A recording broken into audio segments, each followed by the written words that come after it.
안녕하세요. 지혜로운 자와 어리석은 자의 삶의 여러 결과를 대조합니다. 오늘 본문은 잠언 14장 17절에서 35절입니다. 17절. 쉽게 화내는 사람은 어리석게 행동하고 악한 일을 꾸미는 사람은 미움을 받는다. 사람이 화를 낼 수는 있으나 쉽게 화내는 것은 어리석다는 것을 보여줍니다. 어리석게 행동하다는 미완료형입니다. 히브리어에서 미완료형은 어떤 사람이 지닌 전형적인 특징을 나타낼 때 사용됩니다. 쉽게 화내는 사람은 어리석은 일들을 행하는 것이 전형적인 특징이라는 것을 표현합니다. 미움을 받는다는 문장은 미워하는 주체가 나와 있지 않습니다. 따라서 이는 주위 사람들로 볼 수도 있고 하나님으로 볼 수도 있습니다. 여기서도 미완료형으로 사용되어 미움받는 현상이 악한 일을 꾸미는 사람에게 일반적으로 일어나는 보편적 상황임을 나타냅니다. 18절. 우둔한 사람은 어리석음을 유산으로 받으나 현명한 사람은 지식의 면류관을 쓴다. 어리석음을 유산으로 받는다는 말이 어리석음이 선천적으로 유전된다거나 세습된다는 의미가 아니라 어리석음을 기업으로 삼는다. 어리석음을 제대로 분별하지 못하고 자신의 어리석음에 스스로 도취되어 그것으로 만족하며 자랑스러워하며 즐긴다는 뜻입니다. 현명한 사람은 그들의 지식으로 인하여 모든 자들에게 영예로운 대우를 받게 되는 모습을 보여줍니다. 19절. 악한 사람은 선한 사람 앞에서 엎드리고 불의한 사람은 의인의 문 앞에 엎드려 절한다. 선과 악이 극명하게 대조되고 있습니다. 원문으로는 악한 사람이 아니라 악들, 선한 사람이 아니라 선들로 되어 있습니다. 악들을 먼저 말함으로써 악인은 일시적으로 득세할 수 있으며 번창할 수 있다는 것을 보여줍니다. 그러나 그들의 세력에는 끝이 있으며 종국에 가서는 의인이 승리할 것을 분명히 보여주고 있습니다. 원문으로는 의인의 문들이라고 복수로 되어 있어서 의인이 문으로 들어오고 나갈 때마다 그 앞에서 엎드려야 한다는 것을 나타냅니다. 이는 의인이 종들을 거느리는 큰 집에서 살게 되며 출입할 때마다 사람들의 문안을 받는 존귀한 인물이 되는 반면 악인은 몰락하여 종의 신분이 된다는 것을 보여줍니다. 이런 일은 현세에 이루어지지 않을 수도 있습니다. 그러나 궁극적으로 종말에 의인은 존귀한 존재로 영접받으며 악인은 몰락하게 된다는 명백한 사실을 말하는 것입니다. 21절. 가난한 사람은 이웃들에게도 따돌림을 당하지만 부자는 친구가 많다. 이웃을 멸시하는 사람은 죄 짓는 자요. 가난한 사람에게 친절을 베푸는 사람은 복이 있다. 부자들을 선호하는 현실 세태를 있는 그대로 보여주며 이러한 세태 가운데서도 의의를 잃지 않기 위해서는 어떻게 해야 하는지를 교훈하고 있습니다. 가난한 자들은 친구뿐 아니라 알고 지내는 모든 지인들이 부담스러운 존재로 인식합니다.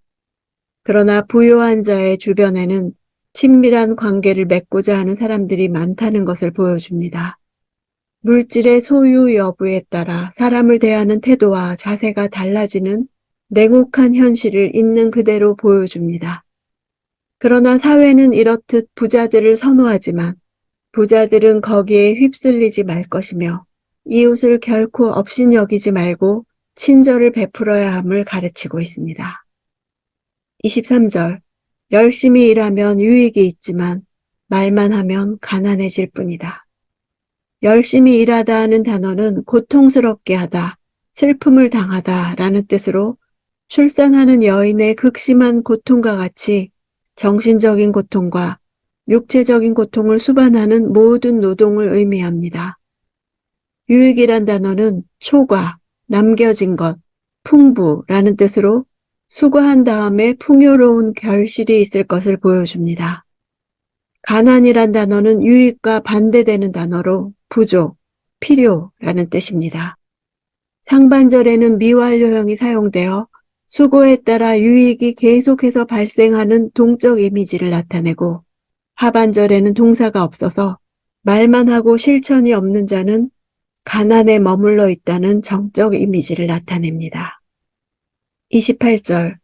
인구가 많은 것은 왕에게 영광이 되지만 백성들이 없는 것은 통치자의 멸망이다.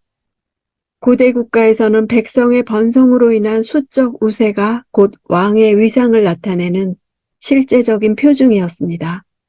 영광이란 단어는 치장, 장식이란 뜻입니다. 백성이 많은 것이 왕의 치장과 장식이 되는 것입니다. 백성이 줄어든다는 것은 왕의 영향력이 축소되는 것을 뜻합니다. 그래서 통치자의 멸망이라고 하는 것입니다. 29절. 조급하게 화를 내지 않는 사람은 큰 명철이 있지만 성질이 급한 사람은 어리석음을 드러낸다. 터져 나오는 화는 참기 어려운데 이러한 감정 표현을 늦출 수 있는 것은 명철입니다. 명철이 없는 어리석은 사람은 성질이 급해 화를 참을 수 없습니다. 조급하게 화내는 것이 성질이 급한 것입니다. 조급함은 문자적으로 숨의 짧음이고 화를 내지 않음은 문자적으로 긴 콧구멍입니다. 성경에서 분노는 코에서 숨이 나오고 연기가 나는 것으로 표현되었습니다. 숨이 짧아 가쁘게 쉬면서 감정 조절을 못하는 것이 어리석음입니다. 분노의 폭발은 자신의 어리석음을 드러내는 것일 뿐입니다. 자신의 감정을 통제할 줄 알고 때에 맞게 표현하는 능력이 지혜와 관련된다는 것입니다. 30절. 평온한 마음은 육체의 생명이 되지만 질투심은 뼈를 썩게 한다. 의인의 특징은 평온한 마음이고 악인의 특징은 질투심입니다. 평온은 온화함이며 치유를 포함한 말입니다. 반면에 질투심은 빗나간 열정을 말합니다. 평온의 반대를 질투심으로 제시하는 것은 질투심이 마음의 평온을 깨는 주된 원인 가운데 하나이기 때문입니다. 육체의 생명이 된다의 반대가 뼈를 썩게 하는 것이라면 그것은 곧 죽음을 의미합니다. 마음의 상태에 따라 생명을 경험하기도 하며 죽음을 경험하기도 하는 것입니다. 죽음의 상태를 뼈의 썩음이라고 표현하여 질투심으로 인한 깊은 고통이 어떠한지를 선명하게 전달하고 있습니다. 육체와 생명을 다 복수형 단어를 써서 평온한 마음으로 인해 신체 모든 부위들이 활력이 넘치며 생기가 넘쳐남을 보여줍니다. 아가서에서도 시기는 죽음같이 잔혹하다고 표현되었습니다. 뼈를 썩게 한다 할 때 뼈도 복수로 되어 있어 모든 뼈들이 썩는다는 것은 죽음에 이를 정도로 삶의 기력이 쇠진하게 됨을 나타냅니다. 이렇게 우리는 육체로만 존재하지 않고 영과 육의 복합적 존재라는 것을 보여줍니다. 33절. 지혜는 통찰력 있는 사람의 마음에 머물지만 어리석은 사람들의 마음 안에 있는 것은 다 드러나게 된다. 머문다 하는 동사는 미완료형으로 쓰여 지혜가 통찰력 있는 사람의 마음에서 벗어날 생각 없이 편안하게 머물러 있다는 뜻입니다. 지혜 있는 자는 겸손하여 자기의 지혜를 때와 장소를 가리지 않고 말하거나 과시하지 않고 효과 있게 사용할 상황이 아니라면 조용히 감추어 둡니다. 반면 어리석은 자는 깊이 감추어 두어야 할 속에 있는 것까지 완전히 노출시켜 타인으로 하여금 속속들이 알게 합니다. 교만하여 자기의 어리석음까지도 알지 못하고 내어놓고 자랑하여 사람들의 비난거리와 조롱거리가 됩니다. 어리석음은 악의 결과이고 통찰력은 지혜의 영역이라는 것을 나타냅니다. 하나님은 질투의 하나님이십니다. 본질상 질투는 관계에 헌신된 마음입니다. 무관심의 반대인 사랑의 표지입니다. 위태로운 관계를 유지하거나 깨어진 관계를 회복하려 할 때 질투가 촉발됩니다. 바울은 고린도 교인들이 오로지 하나님께만 헌신하기를 바라는 자신의 질투를 하나님의 열심으로 열심을 낸다고 고백했습니다. 그러나 악한 질투는 대상을 위하지 않고 오히려 탐합니다. 시기는 남의 삶을 넘보는 마음입니다. 내 것보다 더 좋은 것이 남에게 있을 때 상대의 그 복을 기뻐하기는커녕 내게 그것이 없음을 애통해합니다. 그래서 질투심은 뼈를 썩게 한다고 했습니다. 질투심은 우리의 육신과 영혼을 실제로 집어삼킵니다. 나는 누군가의 삶을 부러워하고 있습니까? 그렇다면 질투심이 나의 기쁨과 주님의 영광을 빼앗아 간다는 것을 고백하고 내 마음에서 뿌리 뽑게 도움을 간구합시다.